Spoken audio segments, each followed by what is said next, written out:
আজকে 9ই আগস্ট রবিবার। কামিকা একাদশী ব্রত।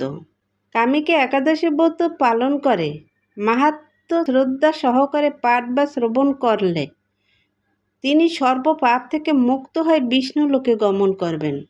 একাদশীর মাহাত্ম্য। শ্রাবণ কৃষ্ণপক্ষিয়া কামিকা একাদশীর কথা ব্রহ্ম বৈবর্ত পুরাণে যুধিষ্ঠির শ্রীকৃষ্ণ সংবাদে বলা হয়েছে। যুধিষ্ঠির মহারাজ শ্রীকৃষ্ণকে বলেন, হে গোবিন্দ, হে বাসুদেব, শ্রাবণ মাসে কৃষ্ণপক্ষের একাদশীর নাম এবং মাহাত্ম্য সবিস্তারে আমার কাছে বর্ণনা করুন, যা শুনতে আমি অত্যন্ত কৌতূহলী। প্রত্যুত্তরে ভক্ত বৎসল ভগবান শ্রীকৃষ্ণ বললেন, হে রাজন, পূর্বে দেবর্ষি নারদ প্রজাপতি ব্রহ্মাকে এই প্রশ্ন করলে তিনি যে উত্তর প্রদান করেছিলেন, আমি এখন সেই কথাই বলছি। আপনি মনোযোগ সহকারে তা শ্রবণ করুন। এক সময় ব্রহ্মার কাছে ভক্তশ্রেষ্ঠ নারদ জিজ্ঞাসা করলেন, হে ভগবান, শ্রাবণ মাসে কৃষ্ণপক্ষিয়া একাদশীর নাম কি? এর আরাধ্য দেবতা কে? সেই ব্রতের বিধি বা কীরকম এবং এই ব্রতের ফলে কি পুণ্য লাভ হয় তা সবিস্তারে জানতে ইচ্ছা করি। আপনি কৃপা করে আমাকে তা জানালে আমার জীবন ধন্য হবে। শ্রী নারদের কথা শুনে ব্রহ্মা অত্যন্ত সন্তুষ্ট হলেন। তিনি বললেন, হে বৎস, জগৎ জীবের মঙ্গলের জন্য আমি তোমার প্রশ্নের যথাযথ উত্তর দিচ্ছি, তুমি তা শ্রবণ করো। শ্রাবণ মাসের কৃষ্ণপক্ষিয়া একাদশী কামিকা নামে জগতে প্রসিদ্ধা।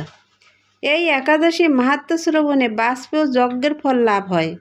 ভগবান শ্রীহরির পূজা অর্চনা অপরিমিত পুণ্য ফল প্রদান করে।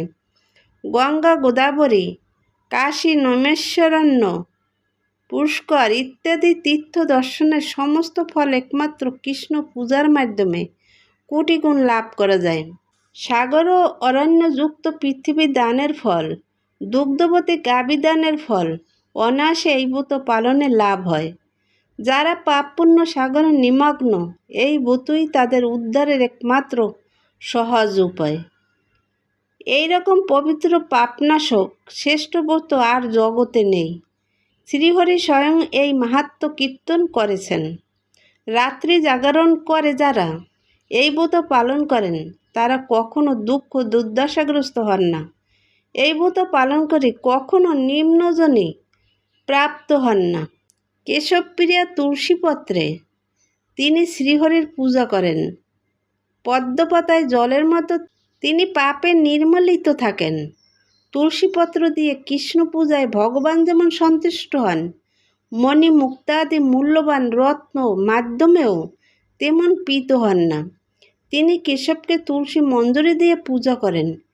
তার জন্ম অর্জিত সমস্ত পাপ ক্ষয় হয়ে যায়।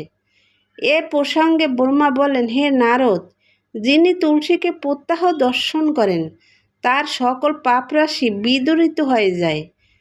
যিনি তাকে স্পর্শ করেন তার পাপ মলিন দেহ পবিত্র হয়।